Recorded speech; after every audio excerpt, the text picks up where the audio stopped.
আসসালামু আলাইকুম। একজন খামারি হিসেবে আমার ঈদুল আজহার দিনটা কেমন গেল ইনশাল্লাহ এই বিষয়গুলি আজকে আপনাদের সাথে শেয়ার করব। তো যেহেতু আমি একজন খামারি, আমার খামারের কাজ শেষ করতেই হবে। মানে ঈদুল আজহার নামাজ যদি আমি অ্যাকুরেট টাইম মতো পড়তে চাই তাহলে আমার কাজ শেষ করতে হবে। সেই জন্য দেখা গেছে খুব দ্রুত ঘুম থেকে উঠে কাজ শুরু করা। অলরেডি 4টা 19 বাজে আমি অলরেডি খামারে ঢুকে গেছি। এর আগে দেখা গেছে আমার সহযোগী যে ভাই আছে সে আরও কিছুক্ষণ আগে ঢুকছে। তো আলহামদুলিল্লাহ দেখা গেছে দুইজনে মিলে গরুকে আগে দানাদার খাবার দিতেছি, দানাদার খাবার দেওয়া শেষ করে তারপরে গরু গোসল করানো হইতেছে। কারণ দেখা গেছে গরু গোসল করানো ছাড়া আমি কখনোই গরুর দুধ দহন করি না, কারণ কিছু কিছু গরুর দুধ দহন করতে হবে।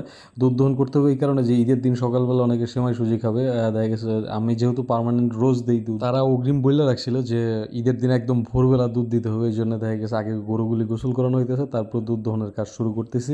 তো গরু গোসল করানো ছাড়া যে ময়লাটা থাকে ময়লার মাঝে দুধ দহন করা আমার ব্যক্তিগতভাবে পছন্দ না। এই জন্য আমি সর্বদাই গোসল করিয়ে তারপর দুধ দহন করার চেষ্টা করি।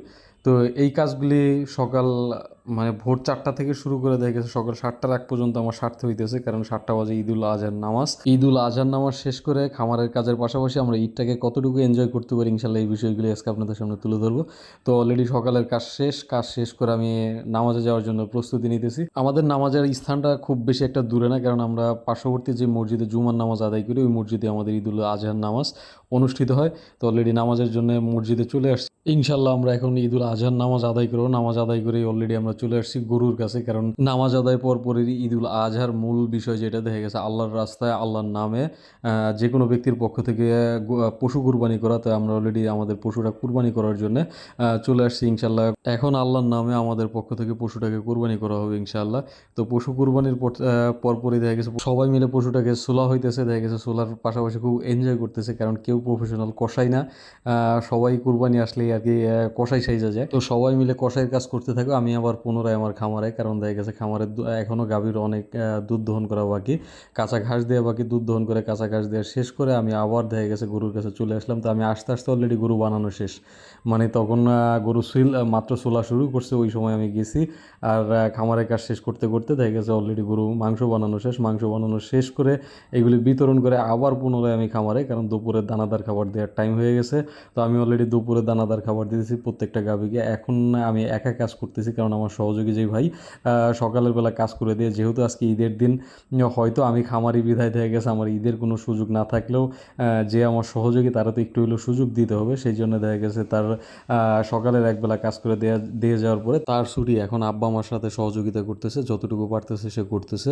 তো আলহামদুলিল্লাহ গরুর দানাদার খাবার দেওয়া শেষ করে তারপরে দেখা গেছে ঘরটা পরিষ্কার করার কাজ হবে, কারণ গোবরগুলি ফালানো হবে। কারণ অপরিষ্কার অপরিচ্ছন্নতা এটা আমার পছন্দ না, সেটা হোক বা আমার ঘর হোক বা আমার খামার। কারণ সর্বদাই চেষ্টা করি দেখা গেছে পরিষ্কার পরিচ্ছন্ন রাখার। তারপরেও আল্লাহ সহায় থাকলে যতটুকু পারি ইনশাল্লাহ সর্বদাই চেষ্টা করি খামারটাকে পরিষ্কার পরিচ্ছন্ন রাখার।